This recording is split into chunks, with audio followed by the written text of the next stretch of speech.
Hey everybody, Chris here, U-Joint Off-Road, North Carolina. This is our for sale video. So I'm gonna give you a full tour of this RV. This is my RV. This is what we've named RV3 because it's my third RV. Very creative. So yeah, we got this back in September, about a week before Hurricane Helene came through. So it sat around while we all got our act together and came back to work after the hurricane.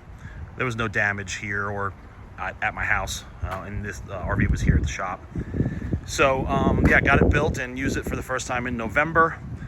We also used this RV to develop our two-wheel drive lift kit. So that was on. I did another video of it coming off, and now it is officially four-wheel drive. So I did have it sold. I'd mentioned I was going to be selling it in January on an earlier YouTube video. Had a guy in California who wanted it, gave me a deposit, and it just didn't work out. So here we are with our official for sale video, which I never had to make the first time, which was nice. We just did everything privately between the two of us. So 2022 E450, so it is a 7.3 Godzilla.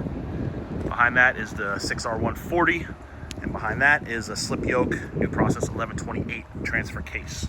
Modified rear drive shaft, new front drive shaft, 6-inch lift on 33s. It has 26,000 miles.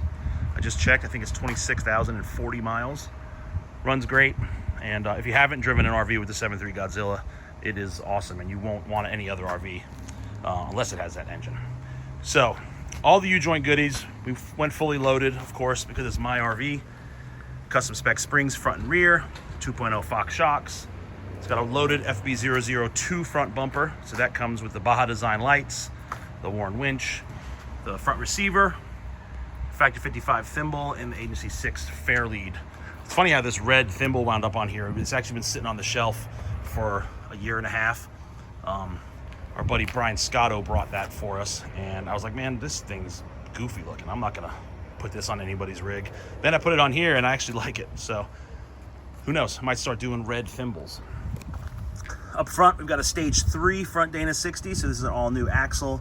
It's got 456 gears, Detroit True Track, the big boy brakes. So everything from the knuckles out is from Dynatrac. Dynatrac knuckles, hubs, spindles, and the 14.5-inch diameter rotors. Hellwig front sway bar. Here's the front OBA port. This rig does have our onboard air system, and the S-Pod, which controls all the lights and the onboard air. S-Pod is under the hood. Forgot to pop the hood. There's the switches. They're all right there for the fog lights and the onboard air. You've got 2 open circuits if you want to add some more lighting. I'm gonna do a full interior tour here in just a few seconds. But there's the mileage. Yeah, the rig's very clean. And yeah, so lots of storage on this one. This is a Forester 2850. So you got storage there. That's the generator access. Big storage here. If you're looking for all the specific specs, I'd recommend get on the Forest River website, look up the 2850, and that'll tell you all the fluid capacities and stuff like that. Here is the driver's side OBA port. There's one on the passenger side too. I didn't mention tire size. So the front, the Nitto Recon Grappler, 285/70/17 on the American Racing Baja wheel in black. It's wet because I just washed it. Out back, we've got our 17-inch Dodge wheels that we machined for the E-Series hub bore with a 255/80/17 Nitto Recon Grappler. Stock sway bar in the back that we changed the links out to our direct mount links. And as I mentioned earlier, it's got the custom spec springs and Fox 2.0 shocks. This compartment is just your sewer connection and stuff.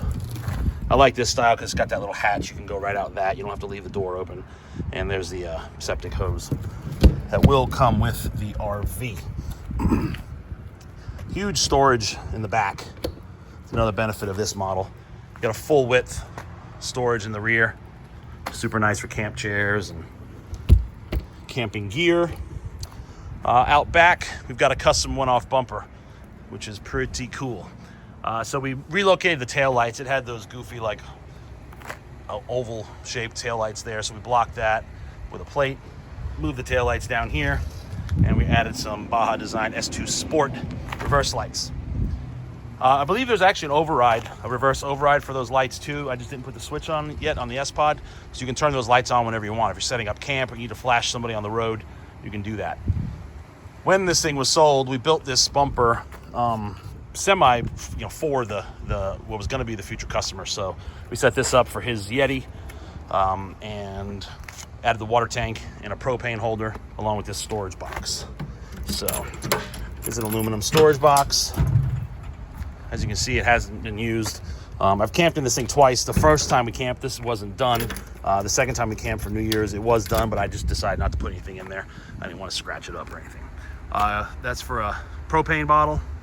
And then you've got some more storage up here for wood or nasty stuff that you don't want in the RV or in your storage boxes. This is a water tank. So I did this on my last RV and I really, really liked it. I love having, actually I'll back up even further. My first RV had an outdoor kitchen. I loved having the water outside. So the second RV, I said, how am I gonna get water outside? So we said, let's just mount a tank back there. Got a valve here and we got 10 gallons of water outside. It's good for washing hands. I use it to, pour coffee water in the morning.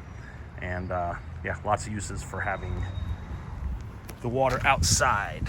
You can see it's got the factory hitch on it, rear axle. Here's another hatch for the back compartment. Here's another storage here. That's also where the water pump is located. And yeah, propane here and another storage up here. To vacuum out these boxes before it goes home.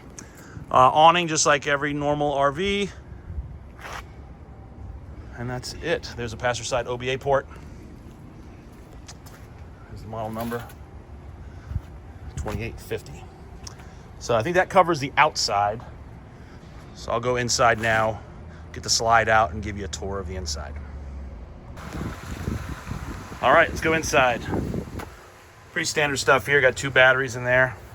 It doesn't look dirty out, but I need to wipe this down some more. It's definitely still got some dirt. It only shows up on the camera. A little safe there. Got your stabilizer system here for your jacks, your main power, your outdoor lights, your awning control, and then the solar controller. This thing does have 150 watts of solar charging the 2 house batteries. All right, I'll move back here. So this is with the slide out. You see you've got lots of room. Got your dinette, got your sofa. Of course, the dinette goes into a bed, sofa goes into a bed. Got the overhead bed with the TV. Got a fan there. Here's the cab, shifter for the 4-wheel drive. And the dash, everything's good. Lots of storage in this one. So you got all of these compartments open up. Tons of storage up there. Good storage here under the sink. Some drawers there. And the same thing with this cabinet. It's full length there, top and bottom.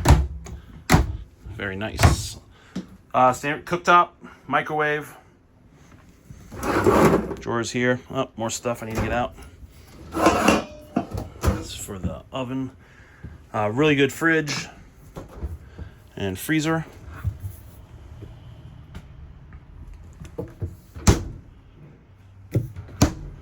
It's got one of these pull-out pantries with more stuff. Actually, that's from the first owner. I've never even used this thing. Moving back to the bedroom. So here's another control panel. Your standard RV stuff. That was my only gripe about this RV, is that this panel, I wish it was over there. It's just when you're getting in and out, especially if you're out camping, you're dirty, you got dirty feet, having to get in and walk all the way back here, turn stuff on and off. But I guess it could be worse things to complain about. Here's the bed. Good storage on either side of the bed, which is nice. And above. Here is the bathroom. I love this design because you can open that door and it basically makes the bedroom into a big bathroom, which is nice. Toilet. More cabinet space here. Especially if you're a bigger guy and you're trying to take a shower, one of these tiny showers into a tiny bathroom. Not fun. Here's a shower. It's very nice. So we've used this camper twice. It's also got a privacy shade here if you want to close off the bedroom. We've used it twice and loved it. It's a good setup. I've got 4 kids. Here's all the factory Forest River stuff, paperwork, and more storage under the dinette. All right, I think I covered everything. Here's the AC. This is a Max Air fan, which is nice. And I believe that's it. So if you have any specific questions, leave them in the comments or shoot me an email, chris@ujoinoffroad.com. And I think that's it. I covered it all, I hope. If not, then I'm sure we'll work it out in the comments and emails. Asking price is $125,000. So give me a shout if you're interested. chris@ujoinoffroad.com. You can also contact me on Instagram and Facebook. Thanks. Have a great day.